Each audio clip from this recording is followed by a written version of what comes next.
Sharpen those pencils, dust off the whiteboard markers, and get ready because season 11 of the Fueling Creativity in Education podcast is here. As you head back into the classroom, we are bringing you in this episode a burst of fresh ideas to spark creativity in your students from day one. So if you want to kick off the school year with some imagination, inspiration, and a little bit of fun, then this episode is for you. Hello, everyone. My name is Dr. Matthew Worwood. And my name is Dr. Cyndi Burnett. This is the Fueling Creativity in Education podcast. On this podcast, we'll be talking about various creativity topics and how they relate to the field of education. We'll be talking with scholars, educators, and resident experts about their work, challenges they face, and exploring new perspectives of creativity. All with the goal to help fuel a more rich and informed discussion that provides teachers, administrators, and emerging scholars with the information they need to infuse creativity into teaching and learning. So let's begin. So Cyndi, we are back, getting ready for the new academic year and kickstarting season 11 of the podcast. Are you excited? I am very excited because I am thrilled about some of the wonderful guests that we've already secured and have interviewed. So I really can't wait to share these episodes with our listeners. And we're sharing them not just via audio. They're also going to be video episodes. I mean, this is a video episode as well. So, we've been experimenting with this kind of new format, but now we're really going for it. We're trying to make a commitment for every episode, so long as the guests are comfortable with it, that it's going to be released as an audio version on your normal kind of favorite preferred podcasting channels, but also it's going to be available on YouTube as well. Yes. So if you haven't already subscribed, go to YouTube and find us, Fueling Creativity Podcast, Fueling Creativity and Education Podcast, and make sure you subscribe and click the bell. You can receive notifications and you can listen to us in the car. You can watch us while you're making dinner, but we promise that all of our episodes will give you strategies and background to how to bring creativity into education.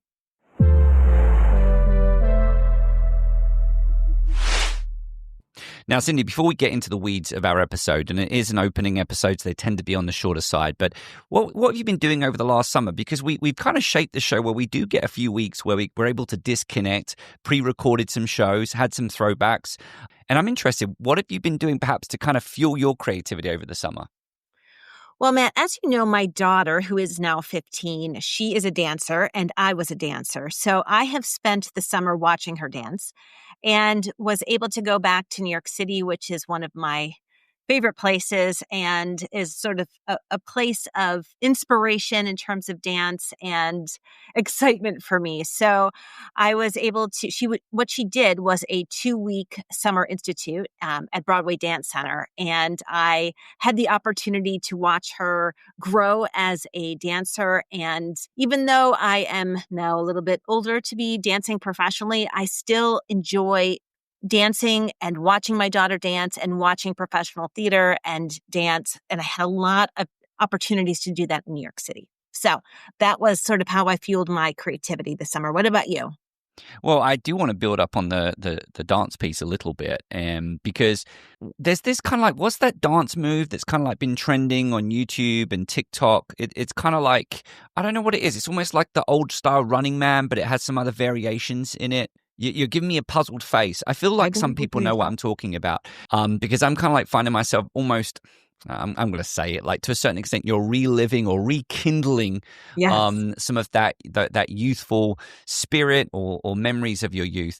And so, he really likes to dance, and there's this move, right? And I'm sitting there and I'm like, all the kids are doing it at the 8th school dance. And the reason where I'm going is that I actually have set my goal to actually have some cool dance moves. So by the next kind of like dance I go to, I want to get on the dance floor, whether it's a wedding, whether it's kind of like, an 8th grade dance that the parents kind of like join in with at the end.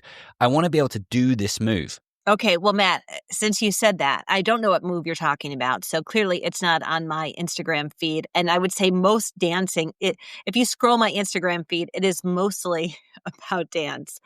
But I'm not familiar with this move. So you'll need to send it to me. And I think because you brought it up and that goal of being able to do it by the end of the year, I think by the end of season 11, we should do a little video, maybe when we're in Pittsburgh together at the NAGC conference, we should do a video of us doing that dance together. All right, I like that. with the caveat, depending on how my knee's responding. Yeah, You your know, knee, but I whatever. like that. I do like that, Cyndi. And I'll skip my summer story because mostly it's been centered around me trying to get my head down and writing this book that we said we'll get the manuscript into the publisher by early November. So head down, that's taken up a lot of my time, as well as some vacations as well. So that's been my summer. All right. So I think we've got some things planned, haven't we, for this episode in terms of going back to the new school year? Yes. So we thought we would give you 3 tips based on all of the episodes we've done, 3 tips each on ways you can bring creativity into your classroom to kick off the new school year. Yeah, and you know, I mean, they are tips, absolutely, but they're also kind of, you know, I took it, and I think you would have done it the same way. As these are things that I do, and they've kind of found their way into my practice, and to a certain extent, they probably are a little routine based. So you know, I'm probably guilty of getting into my own comforts to a certain extent, but I would argue that I still consider them very effective. So I'll give you my first one. And that is, I've been doing the Marshmallow Challenge with new students for probably 12, 13 years. And I do have a blog article about this, and I will share it in the show notes below. But the thing that I like about the Marshmallow Challenge, and it might be that some people know it, but for me, I've always been able to facilitate different conversations with my students after they participate with it. So I kind of like, for that first lesson, all of the equipment's laid out, and as a reminder, I think it's 20 pieces of spaghetti, 1 marshmallow, 1 yard of string, 1 masking tape. I think it's got another name in the US. And then I would tell you everyone should have their own scissors, and it's laid out, and they have to build the tallest freestanding structure in no more than 18 minutes. So they come in, organize them in groups, and I set them off, and I get that 18-minute countdown. And it's weird because I think what I'm doing in that moment is I kind of respond to the energy in the room, what I'm observing. I'm very open. I never kind of have predetermined things that I want to talk about after this activity. What I'm observing is that participating in this challenge is usually what I bring up to facilitate the conversation at the end. And so it's a great icebreaker. You're getting folks collaborating immediately. You usually get into a conversation a little bit about failure, but and obviously iterative design, but there's so many other things that always come up year after year. So it doesn't necessarily have to be the Marshmallow Challenge, but those short type of creative challenges, I'm a big fan of doing those in the first day or week of the new school year. I love that, Matt. I just want to build on that if you're looking for additional creative thinking exercises, we'll link also my creativity videos in the show notes as well, which is on YouTube and has 40 creative thinking challenges you can do with your students. So, and there's some great opening exercises as well, and we demonstrate them. So there's several options to a really easy way to kick off the school year. Okay, my first one actually comes from writing the book. So Matt mentioned that we're in the deep waters of writing our book based on the podcast. And it's really interesting because right now I'm writing a chapter on initiating discussions. And it's not something that it was ever really at the forefront of my own practice as an educator. But after listening to so many of our guests talk about the importance of initiating discussions, and now that I've gotten into the research, I think a great way to kick off the school year with your teachers, with your administration, with your students is to talk about creativity. What is it? What are the benefits? Who deserves to be learning about creativity? How does creativity make us feel? Can we come up with a singular definition of creativity as a class, as a group of teachers? We also have on our podcast page on feelingcreativitypodcast.com, we have a bunch of professional learning community episodes that you can take, and there's a great handout with each of them, and bring them to your professional learning communities. So if you want to bring creativity into your classroom, I strongly urge you to have the conversation with whatever groups you're working with, and feel free to use those handouts. They're free. They're lovely. We did a lot of work on those to offer those to you. And it's just a great way to kick off the school year.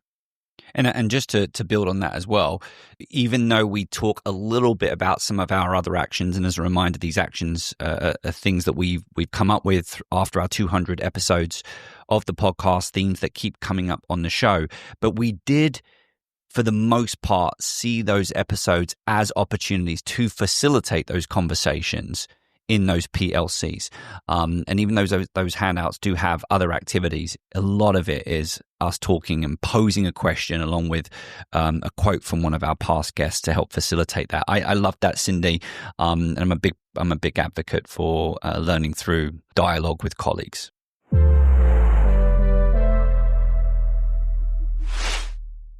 All right, what's your number 2?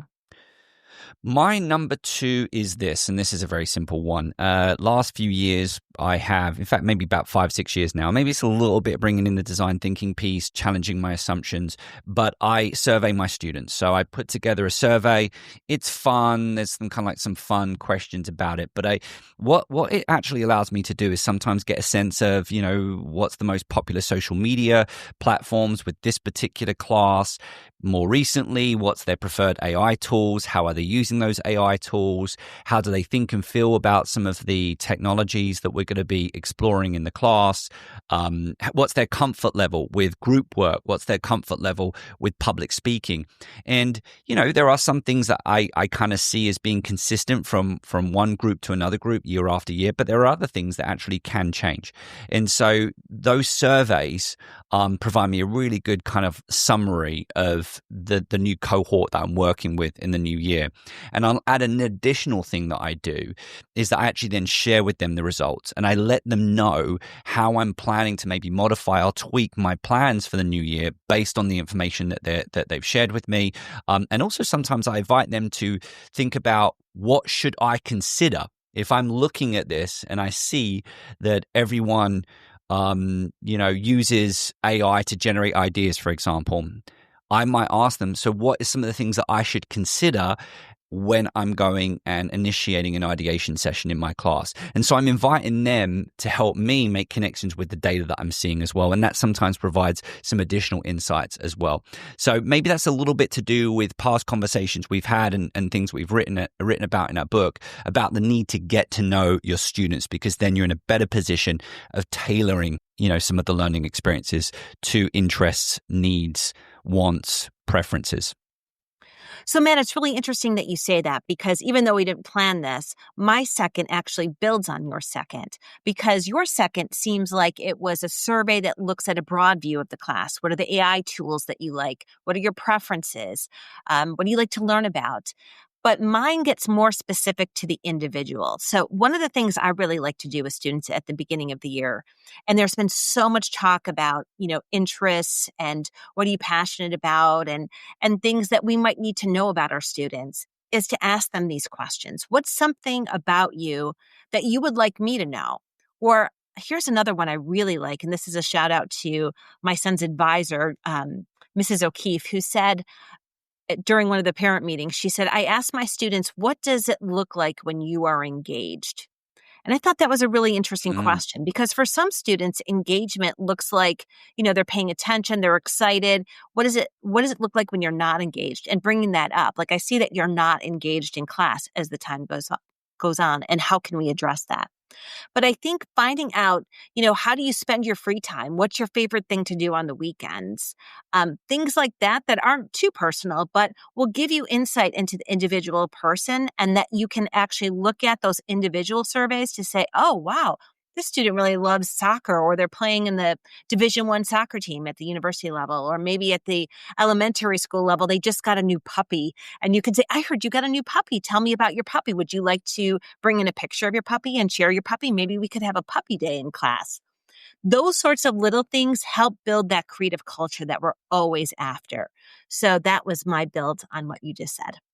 I love that. And, what you're reminding me a little bit, I mean, we have on our website, we've kind of organized our episodes by topics, and one of them is the art of teaching. And I think within the art of teaching, we do have those practitioners who are sharing kind of some very specific activities. And you are making me think a little bit about John Guerra, who spoke a little bit about providing those questions, really targeting individuals to better understand them. We've got Begetto and McBain. Actually, we did a throwback to them last week, and that was about starting off the class with what was your favorite failure, talking about your favorite failure, but then getting the individual. So the idea of using those questions to go and better understand individuals. I agree with you. It's similar but different. I am getting that broad view of the class and how that might change and shape some of the kind of like bigger activities that I'm doing.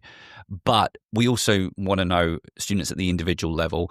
And I will say we've got Emily Jamieson in our first 3 episodes of the podcast. And I love the way that she uses those kind of summer diaries, getting them to do those diaries in their first week, reflecting on the summer as a tool to get a better understanding. Oh, this student played some soccer, and oh, this student went sailing. This student played golf. I think that I love this. Absolutely love it. And I'm going to stop there.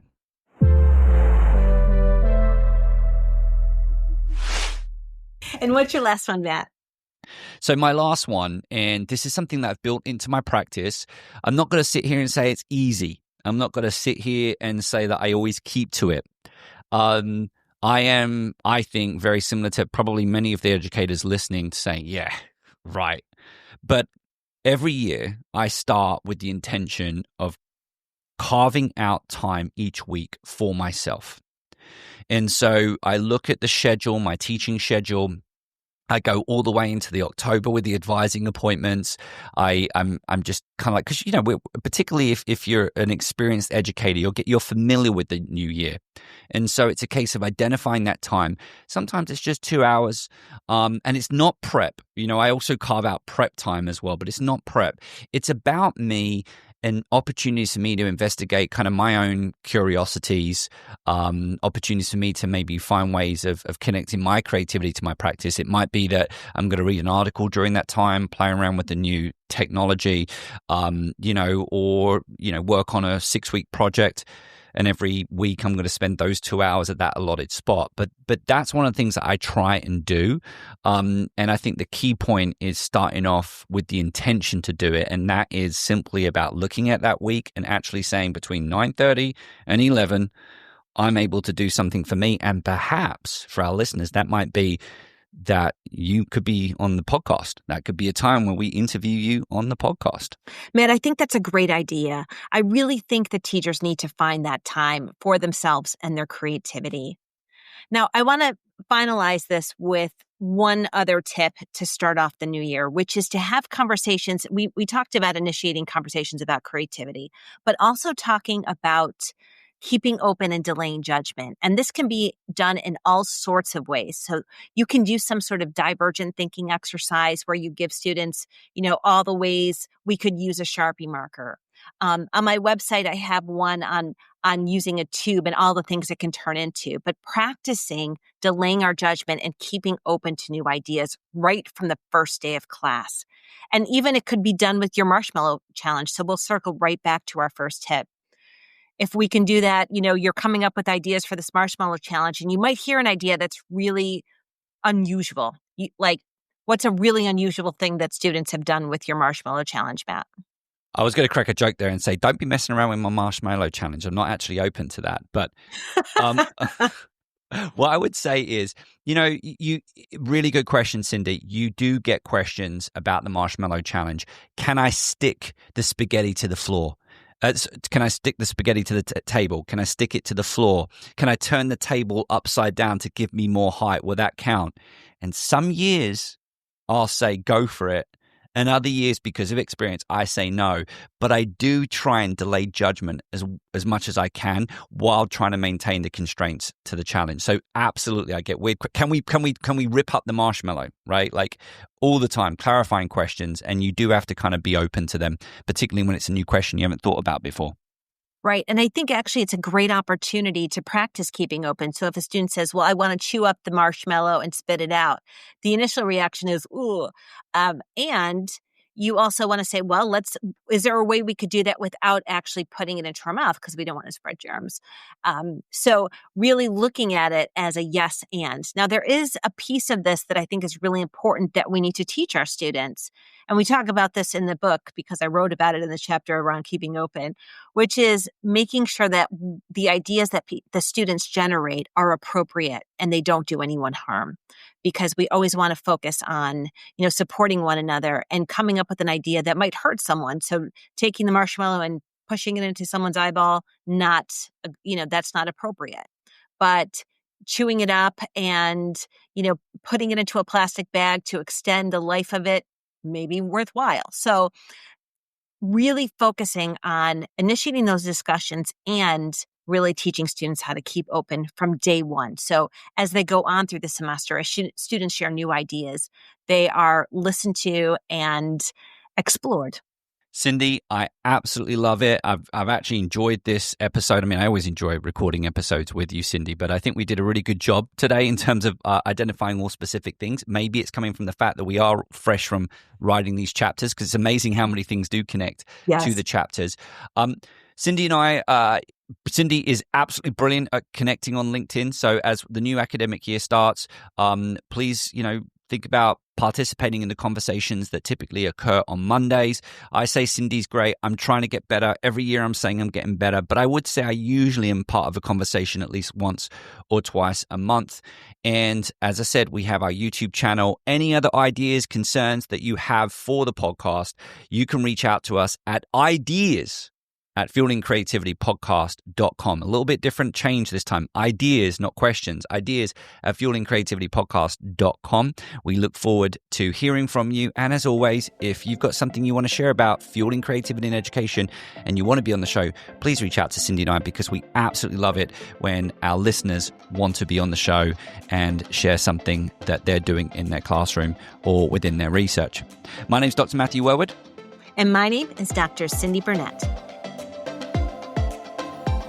This episode was produced by Cyndi Burnett and Matthew Worwood. Our podcast assistant is Ann Fernando, and our editor is Sheikh Ahmed.